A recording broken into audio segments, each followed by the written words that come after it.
S DK ಸಂಪುಟದಲ್ಲಿ ತಮ್ಮ ಅತ್ಯಾಪ್ತನಿಗೆ ಪ್ರಮುಖ ಹುದ್ದೆಯನ್ನ ಕೊಡಿಸುತ್ತೆ ಮಾಜಿ ಸಿಎಂ ಸಿದ್ದು. ಅಂದ್ರೆ ಪರಮೇಶ್ವರ್ ಅವರಿಗೆ ಡಿಸಿಎಂ ಸ್ಥಾನವನ್ನ ಕೊಟ್ಟಿದ್ದಂತ ವಿಚಾರ ಏನು, ದಲಿತ ಸಿಎಂ, ದಲಿತ ಡಿಸಿಎಂ, ದಲಿತರಿಗೆ ಸ್ಥಾನ ಸಿಗುತ್ತಾ ಇಲ್ವಾ ಅನ್ನುವಂತ ವಿಚಾರಗಳು ಹಿನ್ನೆಲೆಗೆ ಬಂದಾಗ ಅತ್ಯಾಪ್ತನಿಗೆ ಪ್ರಮುಖ ಹುದ್ದೆ ಕೊಡಿಸಿದ್ದೆ ತಾನು ಅನ್ನುವ ರೀತಿಯಾಗಿ ಹೇಳ್ತಾರೆ ಸಿಎಂ. ಮಾಜಿ ಸಿಎಂ ಪರಮೇಶ್ವರ್ಗೆ ಡಿಸಿಎಂ ಮಾಡಿದ್ದೆ ನಾನು, ಸಿಎಂ ಸಿದ್ದರಾಮಯ್ಯನವರು ಹೇಳ್ತಾರೆ. ಮಾಜಿ ಸಿಎಂ ಸಿದ್ದರಾಮಯ್ಯನವರು ಈ ರೀತಿಯಾದಂತಹ ಹೇಳಿಕೆಯನ್ನು ಕೊಡ್ತಾ ಇರುವಂತದ್ದು ನಿನ್ನೆ ಬೆಂಗಳೂರಿನ ಗಾಂಧಿ ಭವನದ ಕಾರ್ಯಕ್ರಮದಲ್ಲಿ ಹೇಳ್ತಾರೆ. ಸಿದ್ದರಾಮಯ್ಯ ಮಾತನಾಡುವಂತ ವೇಳೆ ದಲಿತ ಸಿಎಂ ಅನ್ನುವಂತ ವಿಚಾರ ಪ್ರಸ್ತಾಪ ಆಗುತ್ತೆ.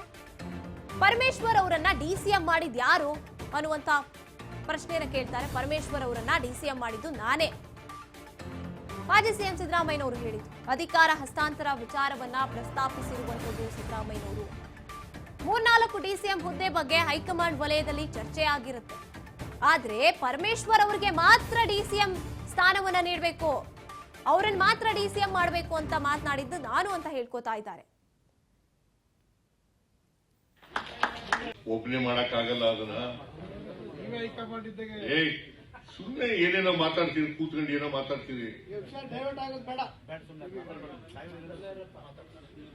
ಸುಮ್ಮನೆ ಏನೋ ಮಾತಾಡ್ತೀರಿ. ಈಗ ಡೆಪ್ಟಿ ಚೀಫ್ ಮಿನಿಸ್ಟರ್ ಮಾಡಿಸ್ತವ್ರು ಯಾರು ಪರಮೇಶ್ವರ್ಗೆ?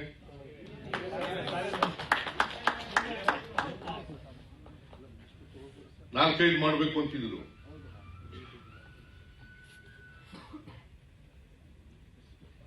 ಒಬ್ರಿಗೆ ಮಾಡಬೇಕು ಅಂತ ಹೇಳಿ ಮಾಡಿಸಿದವ್ರು ಯಾರು?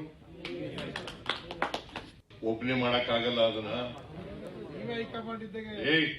ಸುಮ್ಮನೆ ಏನೇನೋ ಮಾತಾಡ್ತೀರಿ, ಕೂತ್ಕೊಂಡು ಏನೋ ಮಾತಾಡ್ತೀರಿ, ಸುಮ್ಮನೆ ಏನೋ ಮಾತಾಡ್ತೀರಿ. ಈಗ ಡೆಪ್ಟಿ ಚೀಫ್ ಮಿನಿಸ್ಟರ್ ಮಾಡಿಸ್ತವ್ರು ಯಾರು ಪರಮೇಶ್ವರ್ಗೆ?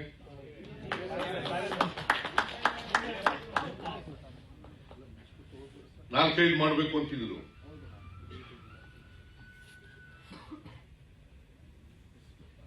ಒಬ್ಬರಿಗೆ ಮಾಡಬೇಕು ಅಂತ ಹೇಳಿ ಮಾಡಿಸಿದವ್ರು ಯಾರು? ಒಬ್ಬನೇ ಮಾಡಕ್ಕಾಗಲ್ಲ ಅದನ್ನ.